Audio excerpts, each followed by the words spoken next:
Want to manage your Shopify themes more efficiently? In today's video, I'll show you how to install the Shopify Theme Kit step by step.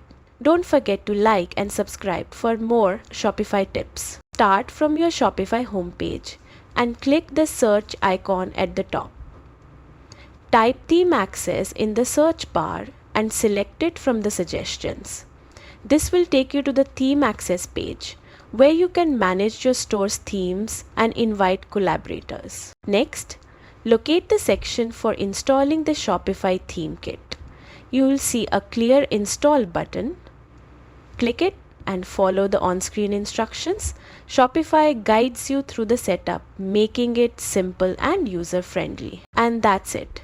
With the Theme Kit installed, you'll have a powerful tool to manage and customize your Shopify store themes efficiently.